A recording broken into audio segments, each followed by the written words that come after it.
یو غیر مسلمان پوښتنه کړې ده د تقدیر په باره کې. وایي که چیرې الله سبحانه وتعالی زموږ تقدیر لیکي نو ګناه د چا ده؟ دا موږ چې ګناهونه کوو دا د چا ګناه ده؟ د خدای پاک. که چیرې زموږ په قسمت کې لیکلي چې موږ به قتل کوو او موږ یو څوک وژنو نو څوک یې ذمه وار دی؟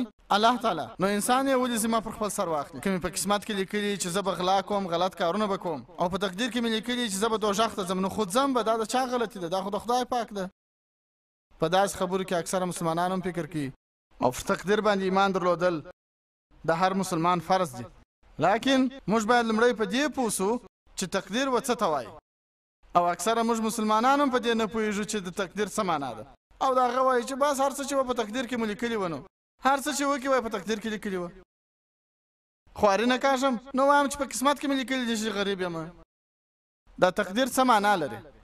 الله تعالی فرمایي په سورة اسراء کې چې کله هم یو انسان پیدا سي نو د هغه په غاړه کې د هغه ټوله کړه وړه د هغه راتلونکي را روان وخت ورلیکمه. زه به ستاسو د سر خلاصېدو دپاره یو مثال درته وړاندې کړم. د مثال په ډول که په یو ټولګي کې یو معلم و ټولګي ته درس وایي او د ازموینو تر مخه وایي چې دغه شاګرد به په ټوله ټولګي کې لومړی مقام راسي، اول نمره به سي، دغه شاګرد به په دومه درجه کامیاب سي او هغه شاګرد به ناکام سي. ما یو مثال درکړي، بد یې مه ګڼه وروره. او چې کله ازموینې سي نو دا شاګرد لومړی درجه سي، دا شاګرد په دومه درجه بریالی سي او دا بل شاګرد ناکام سي. زه ستاسو څخه دا پوښتنه کوم چې هغه زده کوونکی چې ناکامه سوی دی نو هغه دا ویلی سي چې دا په دې چې استاد ویله چې ناکامه کېږم نو په دې خاطر ناکامه سوم، داسې ویلی سي؟ نه سي ویلی. ولې؟ معلم د خپلې تجربې له مخه وایي دا شاګرد ډېر ښه دی، ډېر سبق وایي، په دې خاطر به کامیاب سي. دا شاګرد هم ښه دی، دومه درجه به سي. دا شاګرد فلمونه ډېر ګوري، مکتب ته نه راځي، دا به ناکامه سي. نو د خپلې تجربې له مخې هغه د راتلونکي په باره کې وایي. لیکن هغه شاګرد دا نسي ویلی چې ما ته استاد ویلي و چې ته ناکامه کېږې نو زه ناکامه سوم. ګناه د چا ده؟ خپله د شاګرد چې هغه درس نه دی ویلی. په همدغه طریقه سره کې تاسو سره پرتله کړي. الله جل جلاله تر معلم خو ډېر زیات ستر دی. معلم خو کله ناکله غلطي کولی سي، خو د الله سبحانه وتعالی سره علم غیب سته. هغه د راتلونکي په باره کې خبر دی چې کله هم یو کار کیږي. ځینې شیان معلوم دي، تاسو به چیرې پیدا سي، چیرې به مړه سي. ځینې شیان معلوم دي. پر دې سربیره الله سبحانه وتعالی تاسو ته خوښه درکړې ده. خوښه معنا تاسو چې څه غواړئ هغه کولی سي. الله تعالی تاسو ته وایي چې په قرآن او حدیثو باندې عمل وکړئ، لیکن دا په تاسو پورې اړه لري چې عمل به کوئ که نه به کوئ. لیکن الله تعالی پوهېږي چې تاسو څه کوئ. د مثال په ډول تاسو پر یو لاره روان یاست، یو چوک په مخه درځي، 4 لارې دي، لومړی، دوهمه، درېیمه، څلورمه. تاسو هره لار خوښوای سي. ستاسو د خوښې لار د درېیمه لار. الله سبحانه وتعالی تر مخه لا علم غیب لري.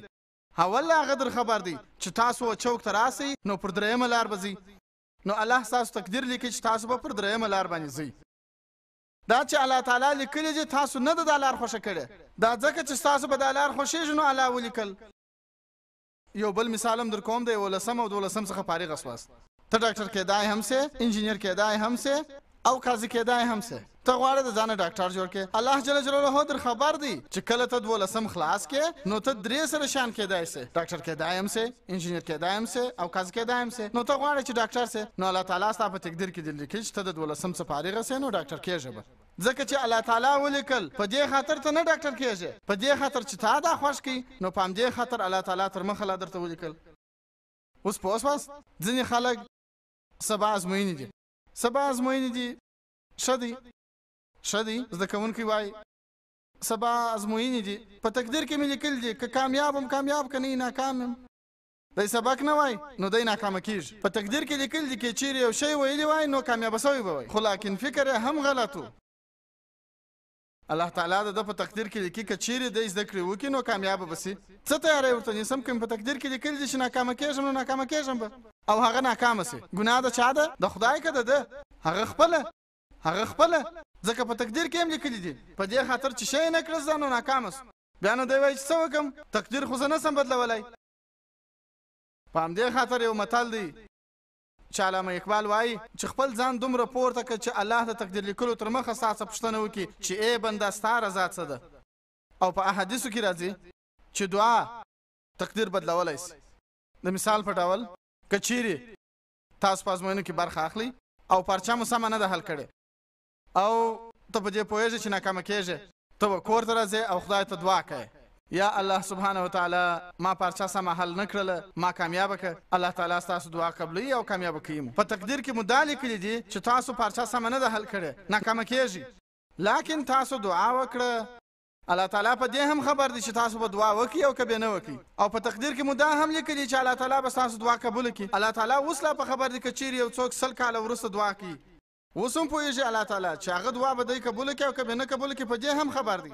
نو په همدې خاطر موږ باید هره ورځ دعا وکړو او هر وخت باید دعا وکړو. دعا تقدیر بدلولی شي، معنی چې په تاسو تر مخه څه کېدله هغه بدلولی شي، لیکن دا هم په تقدیر کې لیکلي دي چې تاسو به دعا کوئ او هغه هم لیکلي دي چې الله تعالی به مو دعا قبول کړي او که یا. نو په تقدیر کې مو لیکلي وه چې تاسو ناکامه کېږئ، تاسو کور ته راځئ، دعا کوئ او الله تعالی ستاسو دعا قبول کړه او تاسو کامیابه کېږئ. نو په همدې خاطر موږ مسلمانان باید پر الله باور ولرو، لیکن د الله رسول فرمایلی دي پر الله باندې باور وکړئ مګر اوښ مو وتړئ. تاسو دا نشئ ویلی چې زه پر الله باندې باور لرم بس د کور دروازه خلاصه پرېږدم هېڅ غل به نه راځي. د الله رسول ویلي دي چې په خدای باور ولرئ مګر اوښ مو وتړئ.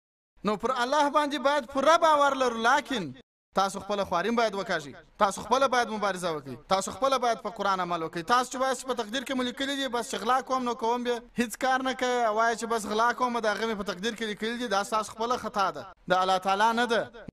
نو تاسو باید هر وخت مبارزه وکړئ د ښو کارونو دپاره، په قرآن ځان پوه کړئ، تلاوت یې کوئ او عمل په وکړئ. نو انشاءالله چې تاسو به په دې دنیا کې او په آخرت کې کامیابه یاست.